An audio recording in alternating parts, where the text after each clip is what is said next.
So ఈ వీడియోలో మనం పీకాక్ని ఎలా డ్రా చేయాలి ఏంటి అనేది మీకు క్లారిటీగా చూపించేస్తాను friends. Hi friends, welcome to my channel creation tricks. So నార్మల్గా మనం పీకాక్ని సింగిల్ పీకాక్ని ఫెదర్ విప్పుతున్నట్టుగా అంటే విప్పినట్టుగా నేను ఈ వీడియోలో మీకు డ్రా చేసి చూపిస్తానండి. హ్యాండ్ మీద ఎలా వేయాలి ఏంటి అనేది. సో వీడియో ఎక్కడ కూడా స్కిప్ చేయదు, స్కిప్ చేస్తే మీకు అర్థం కాదనమాట.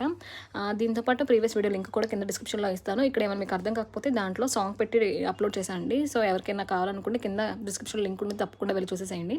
సో నార్మల్గా ఆ పీకాక్ని చిన్నగా డ్రా చేసుకొని ఇప్పుడు ఫెదర్ అనేది మనం విప్పినట్టు డ్రా చేస్తాం కదా. సో దానికోసం చెప్పేసి హాఫ్ సర్కిల్లో మనకి పీకాక్ తలకాయ మీద నుంచి ఇలా సర్కిల్ వచ్చి ఇలా డ్రా చేసుకొని హాఫ్ సర్కిల్ డ్రా చేసుకొని మనకి ఫెదర్ రావడం కోసం చెప్పేసి పద్మం షేప్లో మనం పద్మ ముగ్గు వేస్తాం కదండి. సో ఆ షేప్లో మనం ఆ పైన డ్రా చేసుకోవాలన్నమాట. సో అలా డ్రా చేసుకున్నాక డబల్ లైన్ ఇచ్చుకొని మధ్యలో మళ్ళీ ఒక్కొక్క పెటల్లో ఇంకొక హాఫ్ సర్కిల్లో డ్రా చేసుకొని హార్ట్ సింబల్ అంటే మనకి నెమలి కన్ను ఉంటుంది కదా, నెమలి కన్ను. సో అలా వచ్చేలాగా మనం ఒక్కొక్క ఫెదర్లో కూడా మనం పెట్టుకోవాలన్నమాట. సో అలా డ్రా చేసుకున్నాక చిన్న చిన్న హంప్స్ బాగా ఇచ్చాను, ఎందుకంటే మనకి కన్ను అనేది క్లారిటీగా కనిపించడం కోసం అని చెప్పేసి.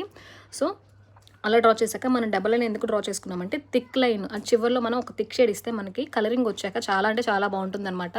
మనం మొత్తం అంతా లైట్ షేడింగ్ ఇచ్చి ఇంపార్టెంట్ పార్ట్స్ మాత్రమే మనం థిక్ షేడ్ ఇస్తే ఆ లుక్ అనేది చాలా బాగుంటుంది. సో మీకు వీడియో ఎండింగ్లో నేను కలరింగ్ వచ్చిన పిక్ కూడా అప్లోడ్ చేస్తాను, తప్పకుండా చూడండి.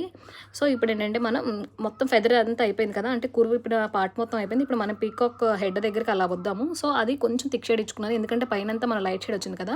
ఇప్పుడు ఎక్కడైతే హాఫ్ సర్కిల్ ఉందో దాన్ని లైట్గా షేడ్ అవుట్ చేస్తున్నానండి. సో షేడ్ అవుట్ చేశాక ఇప్పుడు పీకాక్ డిజైన్ అయితే కంప్లీట్ అయిపోయింది, పీకాక్ పార్ట్ వరకు. ఇప్పుడు ఏంటంటే మనం ఆ పీకాక్ని ఏదైనా ఒక స్టాండ్ మీద కానీ ఏదైనా ఒక వాల్ మీద కానీ నుంచినట్టుగా డిజైన్ చేద్దాం అనుకుంటున్నాను, ఎందుకంటే కింద గ్యాప్ ఉంది కదా. సో దానికోసం చెప్పేసి నేను వీడియోలో ఎలా అయితే చూపిస్తున్నానో ఆ టైప్లో మీరు లైన్స్ని డ్రా చేసుకొని మధ్యలో చిన్న చిన్న స్తంభాలు లాంటివి డ్రా చేసుకున్నాక దాన్ని ఫేడ్ అవుట్ చేసుకున్నాక చూడండి ఎలా ఉంటుంది ఏంటి లుక్ అనేది. సో ఫైనల్గా అవుట్పుట్ అయితే ఇలా ఉంటుందన్నమాట. కలరింగ్ వచ్చాక కూడా నేను ఇలా చూపిస్తున్నాను. సో కలరింగ్ వచ్చాక చూడండి, నార్మల్గా పెట్టినప్పటికీ కలరింగ్ వచ్చినప్పటికీ డిఫరెన్స్ మీకే అర్థమైపోయింది కదా ఫ్రెండ్. చూసారు కదండి. ఈ వీడియో నచ్చింది అనుకుంటే తప్పకుండా లైక్ చేయండి. లైక్ చేసిన వీడియో ఇంకొంతమందికి షేర్ అవుతుందన్నమాట. అందరూ వీడియోస్ చూస్తున్నారు కానీ లైక్ చేయట్లేదు. సో ఇలాంటి మరిన్ని వీడియోస్ నేను అప్లోడ్ చేసిన వెంటనే మీరు చూడాలనుకుంటే పక్కన ఉన్న బెల్ సింబల్ని క్లిక్ చేయండి. సో నేను ఎప్పుడు నోటిఫికేషన్ అప్లోడ్ చేసినప్పుడు నోటిఫికేషన్ ద్వారా మీకు వచ్చేస్తుంది అనమాట.